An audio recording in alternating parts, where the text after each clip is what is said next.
Number 6، دعوت، عبادات اور خدمت خلق میں ریاکاری ہے.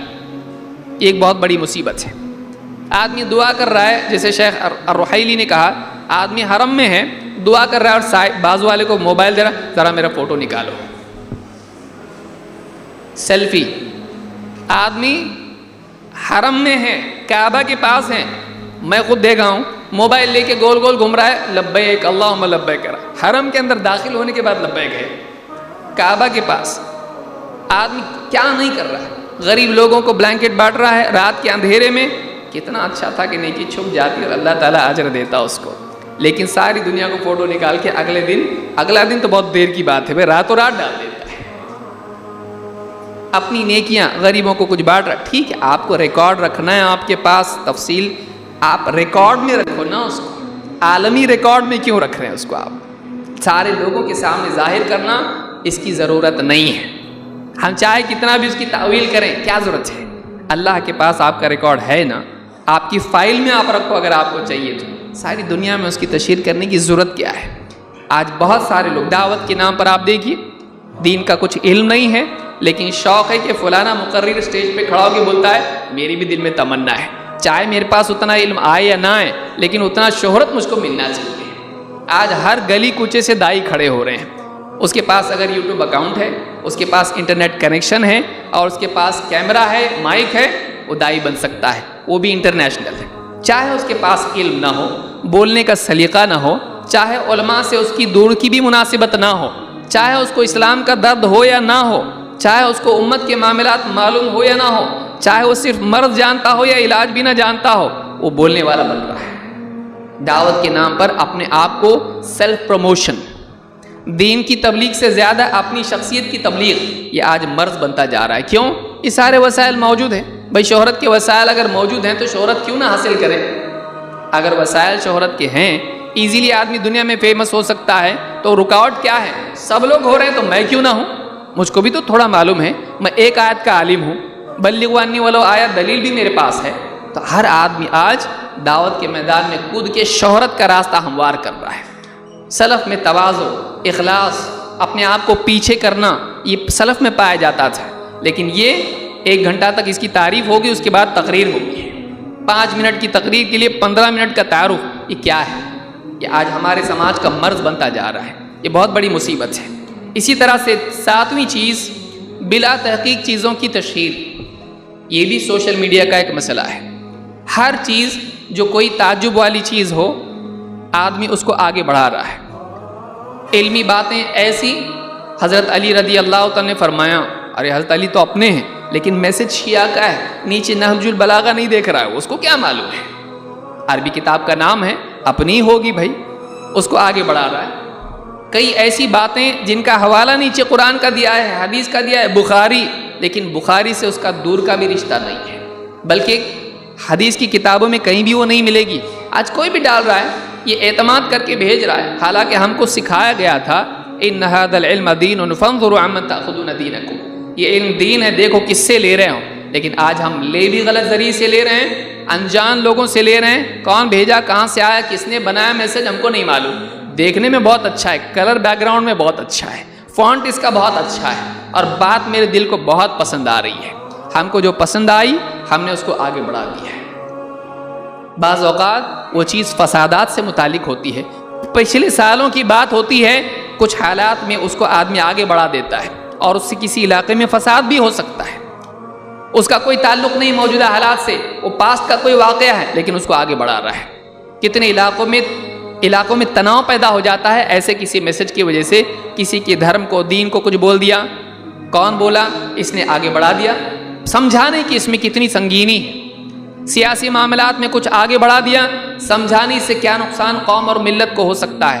لیکن یہ آگے بڑھانے کو ایسا ضروری سمجھتا ہے کہ اگر نہیں بڑھایا تو یہ جہنم میں چلا جائے گا. قوم کی خیر خواہی اس میں سمجھتا ہے کہ یہ مفید، اور اس میں نیچے ہوتا بھی ہے اگر واقعی قوم کا درد ہے نا تو آگے بڑھاؤ، اگر امت کی فکر ہے، احساس ہے، دل مرا نہیں تو آگے بڑھاؤ. ایسی کئی خبریں ہیں جو غلط ہوتی ہیں. تو بلا تحقیق باتوں کو نشر کرنا یہ بھی سوشل میڈیا کے امراض میں سے ہے. نمبر 8، سنگین معاملات میں کم فہم لوگوں کا بولنا. امت کے بڑے بڑے معاملات ہیں، عرب میں ایسا ہو رہا ہے، حکومت کے معاملات ایسے ہیں، سیاسی معاملات ایسے ہیں، امت کے لیے مسائل ہے، ان کا یہ حل ہے، ایسے لوگ بول رہے ہیں جن کو گھر کے مسائل بھی نہیں معلوم ہے۔ حل تو بہت دور کی بات ہے، آدھا حل یہ ہے کہ آدمی کو مرض معلوم ہو، ان کو مرض بھی معلوم نہیں واقعی کیا ہے۔ ایسے ایسے لوگ علماء جس میں بولنے کے لیے تھوڑا وقت ملے گا ایسا کہیں گے، لیکن ان کے پاس اتنا وقت ہے کہ وہ سوچنے سے پہلے بولتے ہیں۔ آج ایسے لوگ امت کے مسائل آپ انٹرنیٹ پہ دیکھ لیجئے، آپ کو بہت سارے مسائل پر علماء کا خطاب نہیں ملے گا، لیکن اس طرح کے ظالموں کا خطاب آپ کو ملے گا جو علماء پر سبقت لے جا رہے ہیں۔ ایسے اور آدمی بولتا، عوام کا درجہ اتنا گر چکا ہے، ایسے معاملے میں علماء کچھ بھی نہیں بول، دیکھو فلاں بول رہا ہے۔ سمجھنا چاہیے کہ جس معاملے میں علماء بھی سوچ رہے ہیں کہ کیا بولا جائے، اس معاملے میں ایسے لوگ بول رہے ہیں جن کے پاس واقعی زندگی کا تجربہ نہیں، جن کے پاس گھریلو زندگی کا تجربہ نہیں، وہ امت کے مسائل پر بول رہے ہیں۔ تو انٹرنیٹ کی وجہ سے اور تشہیر کے مواقع اور سوشل میڈیا کی وجہ سے آپ فیس بک پہ دیکھیے، فلانی حکومت میں کوئی واقعہ ہو گیا، فوراً ٹائپ کیا کرنا پڑتا اس کے لیے، لکھنا آنا پڑتا، ٹائپ کرنے آنا چاہیے خلاص، اور اس کے اوپر اپنی رائے دینا، میری رائے یہ ہے کہ ایسا ہونا چاہیے۔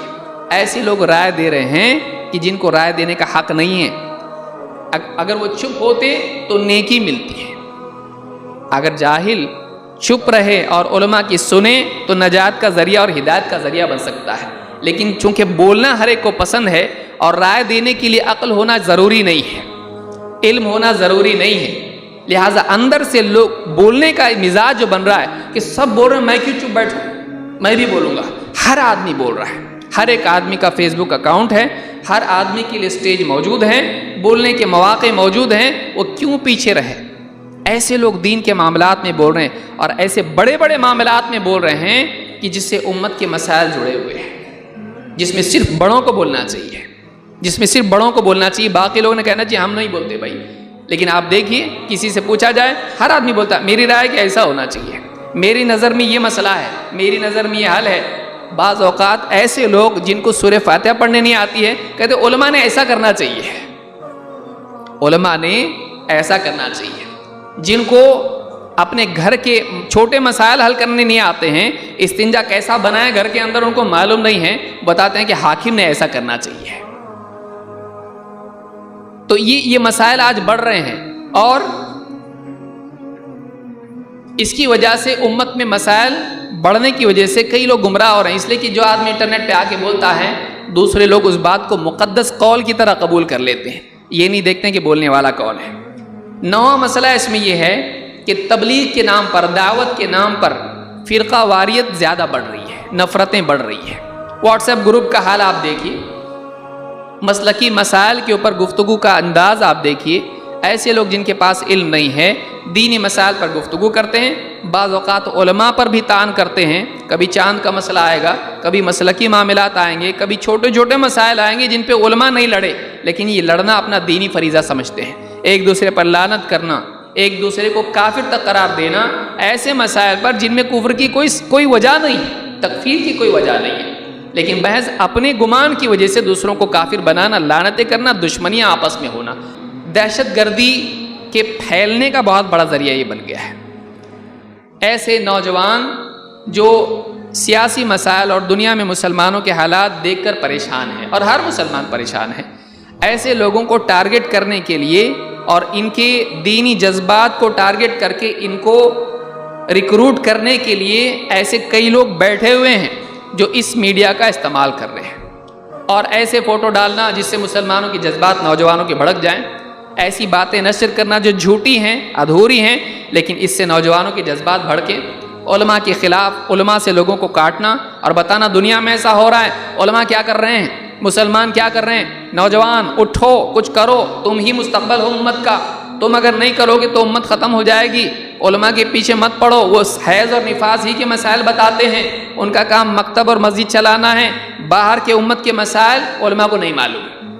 ایسا کر کے علماء سے کاٹ کے فیس بک کے ذریعے سے ایسے کئی باطل داعی، گمراہ کرنے والے لوگ نوجوانوں کو گمراہ کر رہے ہیں، علماء سے کاٹ کر فلسفیوں کے حوالے، ایسے لوگوں کے حوالے کر رہے ہیں جو نوجوانوں کو دہشت گردی کی طرف لے جا رہے ہیں۔ لہٰذا یہ مسائل ہمارے ہیں، اس پر ہم کو غور و فکر کرنے کی ضرورت ہے۔